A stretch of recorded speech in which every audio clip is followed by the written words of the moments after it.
Welcome back to Iron Man, and for another episode of Jeff Bridges sits in the office and does nothing else.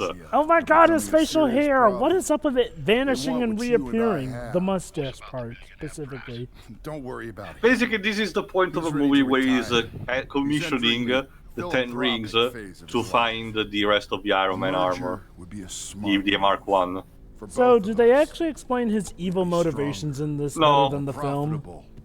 Barely, I think. Money. Well, that's the thing, though. It's like, well, in the film, it's just like you think it's gonna be about money, but in the end, it's just he goes insane and wants to be an ironmonger. Did the cutscene just lag? Yes. Yes. Again, the performance of this game is not exactly on Cut? Cut? Cut? Cut? Jesus Christ! What the? Okay, was that just their way of trying to stealth pad the game, or are they just that incompetent? No. They're trying to jump scare us with the next screen.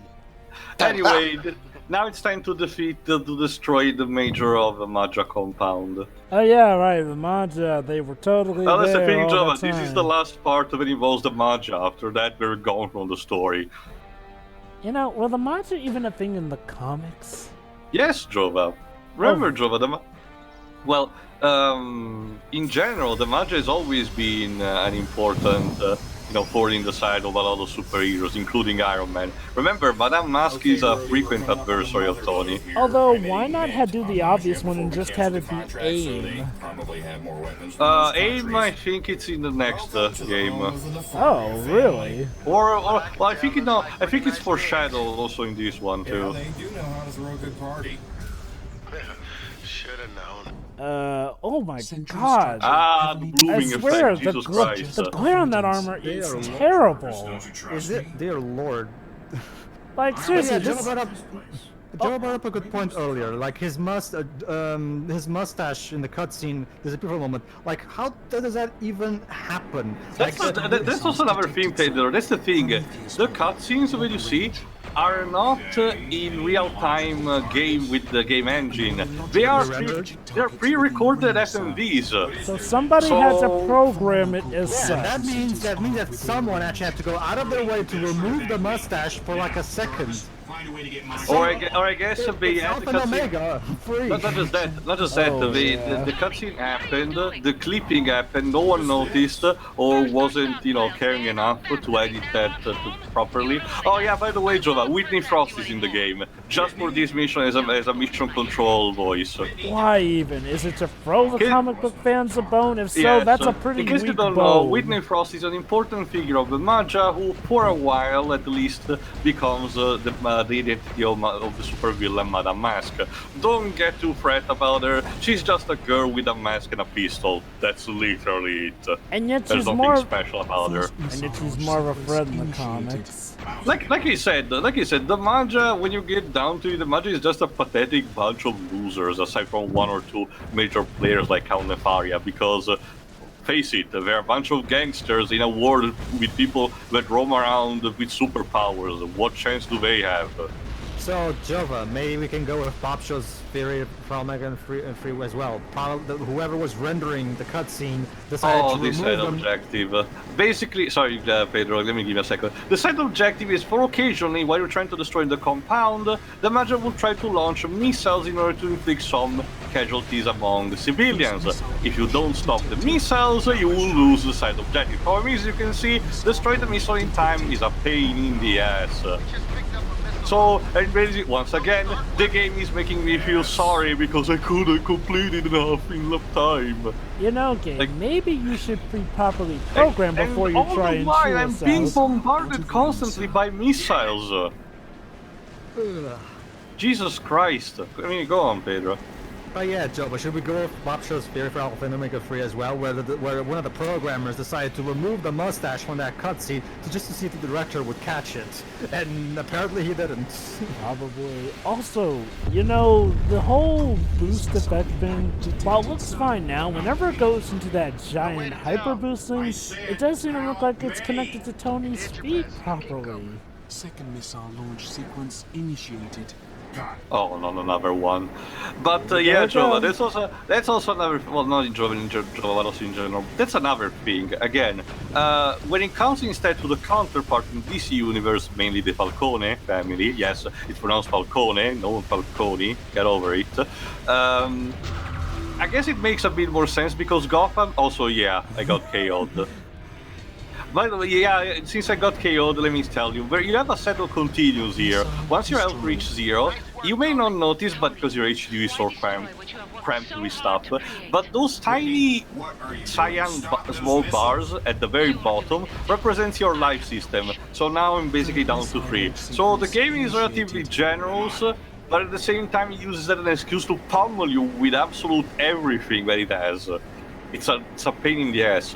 But anyway, as I was mentioning, the Falcone family, I guess, manages to be more of a threat because Gotham in general is not populated by, people with particular superpowers, but people that are more quote-unquote down to earth. Yes, you have the occasional person with more superpowers than normal, like Poison Ivy, they just say.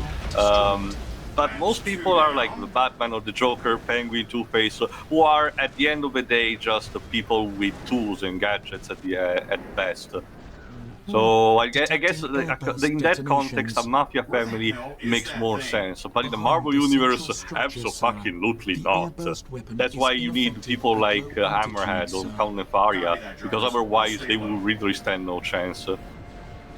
Which is kind of interesting considering how Hammerhead had a comic issue where he took on Thanos. One, I think. Also, can I talk about how the mountain ranger looks so bland and dull? Like, okay, look, I have a class called Virtual Worlds. Look at all this shit. Look at how much I'm bombarded. What the fuck? And that causes the game to lag. And the more the lag, the more you hate the game. And the more you hate the game, the more this game's concept of difficulty is throwing everything in a kitchen sink at you. Also, I'm okay with the idea of shooting a lot of different things down or crippling bosses by destroying part of their, movesets or part of their cannon, stuff like that. That's classic shooter logic. I'm down to that. But don't make it so, frustrating. If you want to have the enemies being annoying and, throwing stuff at me, there are other ways to do it. Also, I love how the game's way of... By the way, we're destroying the place while Whitney Frost is inside and we're killing her. We're not even going to face her head on, it's just, oh, she's speaking. And there you go. And we killed her. Mission accomplished? Yes, if you can call that a victory. Was it really a victory? We succumbed to their level. Aren't you so glad all female characters are portrayed in this game, Shirai? I mean, like, okay, I get that Madame Mask can't always... Oh yeah, now all of a sudden a flashback. Yeah. Not even a flashback effect, like, Jesus Christ, at least X-Men Origins... Get this, they're playing backgammon of all things. Time to play in college. At I forgot if they done this also in the movie, but I don't. At least with X-Men Origins Wolverine, the transitions into the flashbacks were... more proper. Unless you played the game, Jova, you haven't seen it that much, and believe me, you're probably gonna regret those words. Oh, no, By the way, Jeff Bridges is still in the office. It's sad that he's not... He hasn't moved from there. It's sad that he's not even played by Jeff Bridges, but yeah. No, don't get me wrong, I don't mind Threat at the short, especially considering he gets to do something else that generic, big, brutish guy who has to go all the time. You mean until he becomes Ironmonger, where he becomes exactly that? Believe it or not, Jova, in this game Ironmonger is much more chatty. Wait, really? Yep. Also, golf swing. No, virtual golf or stuff like that, pretending golf. Why? So is this plot actually going anywhere? Action? There you go. Okay, Tony is taking care of his gangsters. This is Maggia's last stand. We're gonna send a flying fortress to crash on New York. So their leader is dead, so I guess this really is their last stand. Yeah, because Count Nefaria is not in this game, Hammerhead is not in this game, and I don't think any other major Maggia lieutenant is in this game, so... That's just nice. I mean, at least in Bioshock Infinite, we got to have a one-on-one with Daisy Fitzroy. Doesn't she just get killed in a sort of cutscene? Well, yeah, but at least you got to get close to her and see her in action. Also, she got to do some awesome stuff beforehand. Also, she was a bit of a different kind, and like, well, she's that person who you think is a really big bad guy, but then when you play the DLC, it turns out that she was actually a very good guy and all that. Well, okay, it was kind of already hinted that she was a good That's guy. the thing, Jova. The DLC is quote-unquote an alternate history anyway, so... Well, that's the thing, though, Tio. As Elizabeth, you travel back to that time right before your encounter with her. Initially, she does not want to threaten Well, Subshire. whatever. We can discuss that when the actual game comes, because... Get this! You have the entire... To be honest, this is a mission where the entire secondary object is much more merciful on you. Why? The entire side objective here is to prevent the fortress to reach New York, meaning you have to complete the level in a set amount of minutes, which is doable at the very least. You have 10 minutes to destroy that thing. So, during all this time, there's a giant mafia who have this on their hands just waiting. Now, I get that you gotta make changes. To be honest, Jova, again, if we're running out of with the MCU logic, so this is the first major well, at this point in time, Jova, it's the first major superhero starting in this new era. So it's not too far-fetched to imagine that the Maggia had all this at disposal already. I think part of the problem is like when you get down to it though, this kind of hurts the plot of Iron Man being this idea of a pacifist world, because if there Oh, definitely, absolutely. Iron Man is a fucking monster in this game. Like, don't get me wrong, but I mean also... Well, you might as well have it well, Endgame is not here yet, so we cannot have yet the SS of America, so we need to, take what we have. Like, okay, here's the thing, it's like, I mean, not only that, but Tony, so I don't want weapons in this world thing really doesn't work when you take into consideration... I mean, the whole wanting to destroy weapon thing is still, whoa, Jesus Christ, still relatively works if you ask me, even to the point where they make, Tony a bit psychotic with that. The problem instead is Tony's morality in that kind of sense. Recall that in the movie, while he didn't explicitly admit it, he was still trying to, clean things up without having to resort to casualty to showcase he didn't need to kill like civilians, stuff like that. In this game, he ransacks, pillage, and destroy buildings with people inside all over the place. Whether you like it or not. I guess the time limit is how long you've got to... We also, It's the side. I said it to Dweebs before. It's basically the side objective, Dweebs. Oh my If God. you don't manage to do it in time, the flying forces will reach New York, and even if you destroy it, it will crash on the city. Supposedly, it's not a game over, but you failed the secondary objective. This That's is it. literally, oh my God, this is literally the jumbo jet from Captain America: First Avenger. I wish I was watching that movie actually. Don't we Or all? or like a more mechanical version of Avengers: Age of Ultron. Okay, this is a bit of a pain in the ass because here's the thing, the fortress is constantly moving, therefore you need to stay behind it, but at the same time, you need to stay in place in order to destroy those side turrets that are just under it. And remember, you need to keep the button pressed in order to stay afloat correctly. So you're in a situation where you're purposefully out of aim 90% of the time. Joy. Again, this level is still doable, even with the time limit, but it's still not the best one.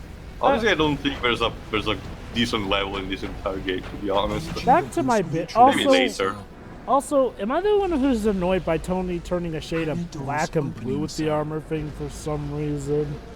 I can't tell What if do you that's mean? supposed. Well, have you noticed? Because of the lighting. Have you, Yeah, I think that's that. exactly Yes. my point. It's like, well, that is some really bad lighting when you have to Oh, change Jesus. the color of a character's armor to sort of, oh, Whitney's still alive. No, she's barely alive. She's contacting you to say, oh, she's so sorry. Wait, She's mostly dead. sorry. What is? Remember, Jova, they're basically abridging her story arc, meaning that her relationship with Tony is completely glossed over and skipped for the most part. And now we're supposed to... So we go all from the whole, I'm going to kill you and be a manipulative bastard about it too. I'm sorry. Like, On the Spanel 2 mission, Jova. Yeah, it's kind of reminds me of how in Sonic Boom Rise of Lyric, we meet Quincy for the first time, and then we never see him ever again except for one level where he's suddenly there helping us, and then suddenly when he shows up in the last level, yeah, it's all like, oh, I'm here and I'm here to make up for my mistakes. Like apparently there was going to be some kind of redemption. With that, at least I suppose you can imagine it was cut content. I'm not sure it's the case here. whereas Honestly. here, they thought, oh no, this is perfectly okay because it really just like them just wanting to drop the comic book fans a bone, and it's exactly the worst kind of bone. Don't get me mistaken. I don't mind the fact that this is a Type B licensed product, one that, considering the story of the original movie, didn't have that much to go with it in terms of transposing to a video game. So adding side stories like this one, though I don't mind. But if you think that the end result is this super compressed story, here's an idea. Maybe don't do all of them, like cancel one and focus on expanding one of your existing ones, to make it better like that. Because believe me, Jova, after we're done with the Maggia, we're gonna have a new threat entirely. Oh, joy! Like, Which to be fair, it's slightly better developed, but it's basically Titanium Man, if you don't know, Jova. yeah. But we'll get to him in the next part anyway. But basically, yeah, we're gonna get... This game is essentially compressed of 3 minor storylines. First the Maggia, then the next one that you will see, and then finally Obadiah Stane supposedly taking over. Like, I'm sorry, even the first Spider-Man movie game had a better idea of how to do it. Like, well, Yeah, I agree. Basically, here's how it went. It had, like, the first half of it being Norman trying to capture Spider-Man, and along the way, Spidey came across some villains because of it. Vulture and Shocker, because those two work together, so that made sense. Then he comes across Scorpion, who's also being chased by Norman Osborn because he's also of arachnid origin and all that. And then, finally, to get to the Green Goblin stuff. Actually, Joe, remember, there's also Norman Osborn hiring... Kraven the Hunter. Yeah, which is exclusive in the Xbox version for some reason. check our playthrough if you want to know more about it. Yeah. Oh, Not to mention, that Jova, lighting from what you effect told is me, terrible. from what you told me, the licensed, games based on the movies have these minor storylines actually continuing one in the other, correct? Yes, it actually does. It's from time to time. But at least there's even that, because believe me, in the Iron Man 2 video game, none of these side stories reprised in any capacity. The sad part is, Jova, in order to play that game is not part of the backwards compatibility program, which means in order to get that, to play that game, you have to either get an OG Xbox or an Xbox 360 in order to play the Xbox version of Spider-Man. Oh, so it's not Which I part guess of would be the... Not that it's that much of a butter, because trust me, everybody, the Kraven the Hunter mission is nothing to write home about. Oh, yeah. Not to mention, If I recall think correctly, how we for the PAL version, it may cause compatibility issues due to the different frame rate thing. As I recall no, correctly, Theo, the way we Theo. So the backwards compatibility on the Xbox One works like this: you put the disc in, and the disc, all it does is unlock the ability to download a digital copy of the US version. Why the US version, you ask? Because that's generally the one that has the 60 hertz in it, so they use the one that one by default. So what is the problem then with the Xbox version of Crash to Insanity then? Weird. Well, I'm pretty sure that's not part of the backwards compatibility program. No. I wouldn't know. But yeah, and also Jova, my armor is super glowing because I'm in critical state essentially. It looks so bad. It's like, okay. You know how I was talking about how he changed his color? That's what I was actually talking about, though not I'm just getting the to that lighting. Jarvis, Jesus Christ. Yeah. Also, back to my little thing about the story thing for this game, it's like, well, also, Tony, so you want to get rid of all weapons. So how are officials supposed to protect themselves against mafias that have this level of tech? Like, I get that you're all this and that, but you can't do all this literally on your own. And yes, before anyone says that this is clearly setting up for the message that he needs to learn by Avengers, yeah, Avengers wasn't exactly on the planning for right now, so I don't think they were thinking that well ahead. This game is the kind of game that feels like it can Oh break my down just god, by those moving. missiles are appearing out Say of the nowhere. camera's having a field day. Yes, Jova, I'm getting bombarded the shit. What is this, Toho? And some of these Jesus missiles Christ. are literally appearing out of nowhere. They're not even coming properly from the Again, No, helicopters. Toho is slightly less merciful. Also, it has better waifus. I mean, okay, at least sorry Toho for all the is- Robert Downey Jr. And fangirls, better uh, music. Not just that, yeah. also that's the thing, Jova. Again, the idea supposedly is that you need to catch the missiles when they get near to you with the circle button and throw back at the original, who okay. throw at you. It's okay. It's okay. Steve will drive it into the ocean and nobody will die. Right. Sorry, Pedro. I think everyone with us on board will die. Harmlessly in the ocean. No reports of damage. Harmlessly. No yes, reports of damage, eh? It's okay, Jova. Everybody was evacuated to the safe zone. It just caused a tsunami is all. like. But it's okay, Jova. The port was Again, abandoned. I wouldn't mind the fact that these Marvel heroes are more willing to, cause actual casualties. If only they didn't try to act so nightly. In contrast, Well, yeah, even in the movies they do. Remember, Civil War was all about the casualties that were happened because of what happened in previous stuff. So there are casualties in the MCU films. Not just that, but the heroes actually do admit that, and most of the times they say it's a necessary evil. But here, oh no, I'm trying to be this white knight in shiny armor. Oh no, some people died because of this. Oh well. So this won't come back to Anyway, backfire me at all. Shit happens, I guess. Like I said, As you do. this is the end of the Maggia storyline. I hope you enjoyed it. Next one will actually have a new threat with the rise of the Soviets with Titanium Man. See ya. The what? You'll See ya. see.